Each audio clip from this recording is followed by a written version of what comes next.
Hello and welcome to week 5 of the Wall of Stitches Crochet Along.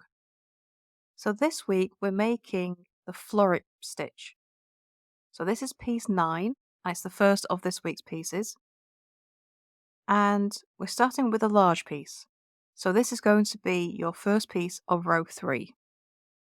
The floret it's got a very delicate texture to it. It's very subtle, but fairly easy to make. So to start this piece, you're going to need a foundation chain of 67. So to start our floret stitch, we're going to be making a double crochet in the 4th chain from a hook. Before I make that stitch, I'm just going to mark the first chain from a hook because the turning chain counts as our first stitch. Okay, so 4th chain from a hook, double crochet. And then we're going to double crochet in each stitch across.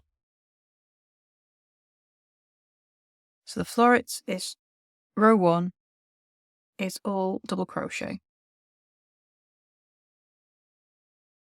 So the floret stitch, it creates little bumps as we go, but they're quite gentle. They're not majorly obvious.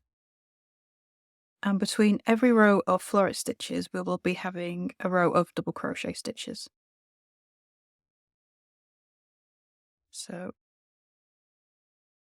first row double crochet to start us off, and then row 2 we get to make our florets.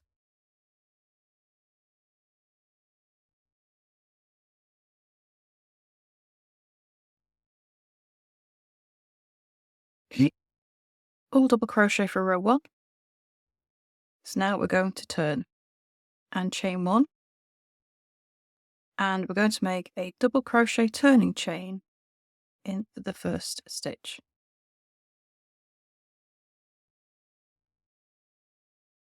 I'm just going to stitch marker in there.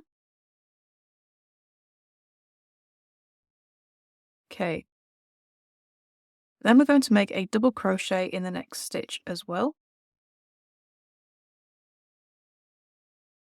And in the next stitch, we're going to slip stitch. Keep your slip stitch nice and loose because you're going to work into it in the next row. But that slip stitch pulls down this double crochet and makes it bend over. And that's what will make this gentle bump in the back. You'll begin to see it once we've done a few stitches. So the next stitch, we'll make a double crochet again, slip stitch in the next stitch. And that's the repeat across the row. After your slip stitch, you make a double crochet, and then slip stitch in the next stitch. And you continue that all the way across. If I should turn it over for a second, you can see where these double crochets are being brought down.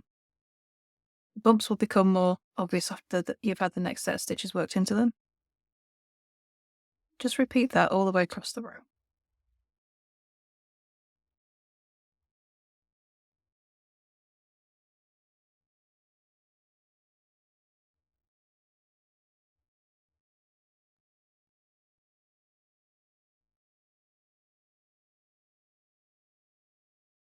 So when you get to the last 2 stitches, you double crochet in both of them.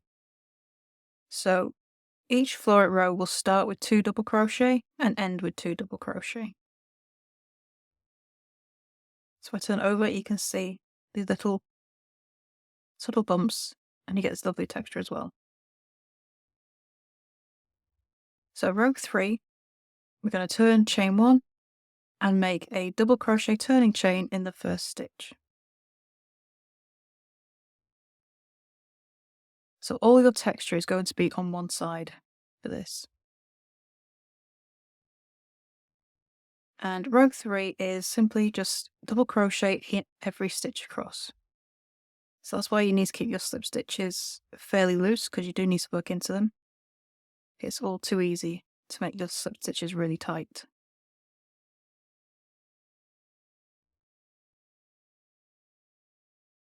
So just slip stitch into the top of every slip stitch. Sorry, double crochet into the top of every slip stitch and every double crochet.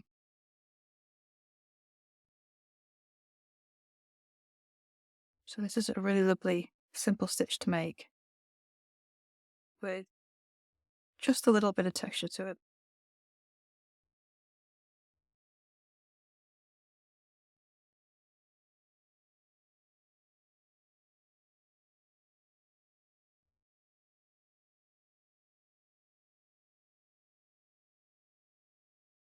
And then double crochet in the final stitch.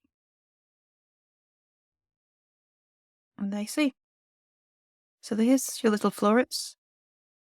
So they don't rise up very much at all. It is a very gentle texture stitch, but just creates a nice little subtle look to the fabric. So to complete the floret piece, you're going to be repeating rows 2 to 3 until you have 7 rows in total. So once you finish row 7, you can cut off and weave in your ends, and then it's time to add the border.